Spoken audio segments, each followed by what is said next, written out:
मित्रांनो नमस्कार. कायदेशीर माहिती देणाऱ्या माझ्या YouTube चॅनलमध्ये तुमचं स्वागत आहे. आणि आजचा विषय थोडा गंमतशीर आहे. एखादी व्यक्ती त्याच्याच माजी पत्नीशी किंवा एक महिला तिच्याच माजी पतीशी पुनर्विवाह करू शकते का, आणि घटस्फोटानंतर किती दिवसांनी पुन्हा ती विवाह करू शकते याची माहिती.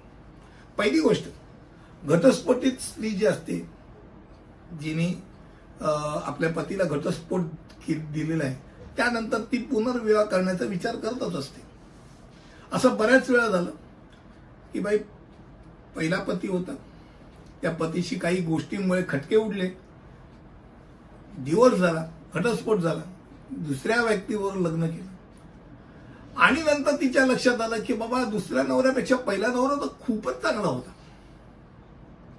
आणि दुसऱ्या नवऱ्याशी पण घटस्फोट झाला आणि पहिल्या नवऱ्यावर पुनर्लग्न केलं, पुनर्विवाह केला. तर पुनर्विवाह करताना नॉर्मली तो व्यक्ती किंवा ती महिला किंवा तो पुरुष हा बऱ्यापैकी अगोदरचे ठेचा खाल्लेले असतात, तेव्हा शहाणे झालेले असतात. त्या अगोदरचा गाढवपणा नंतर होत नाही, आणि त्यामुळे चुका ज्या आहेत त्या चुका या काय आहेत हे नक्की माहिती असतं. प्रेम कधी कधी आंधळ असतं. प्रेम केल्यानंतर लग्न पटकन केलं जातं आणि नंतर चुकाच दिसायला लागतात.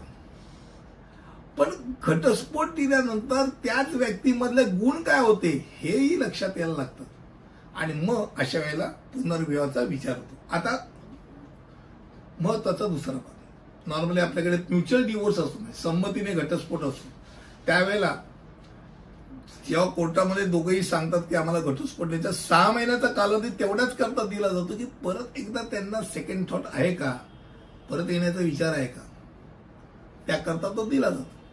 आता समजा त्याच नवऱ्यावरच घटस्फोट दिला आणि त्याच्याशीच लग्न लगेच करायचं असेल तर त्याला काही बंधन नाही, वेळेचं पण मगाशी मी उल्लेख केल्याप्रमाणे अ व्यक्तीशी लग्न केलंय, त्याला घटस्फोट दिला, ब शी लग्न केलं आणि परत अ शी लग्न करायचे, तर ब ला घटस्फोट दिल्यानंतर किती दिवसांनी लग्न करू शकतो, तर 90 दिवस थांबावे लागतात.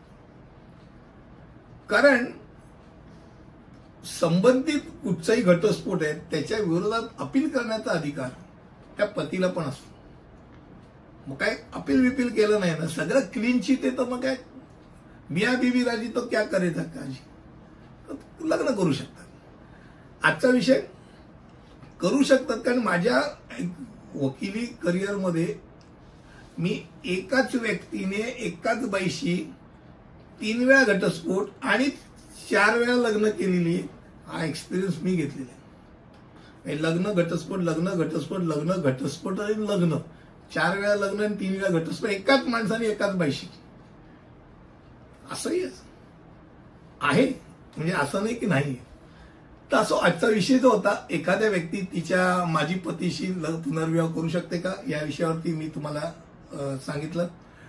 पुन्हा एकदा असंच काही नाही, वेगवेगळे विषय घेऊन तुमच्यासमोर येतच जाईल. पुढच्या व्हिडिओमध्ये असंच काहीतरी नवीन ऐकूया. तिथपर्यंत इथेच रजा घेतो. धन्यवाद.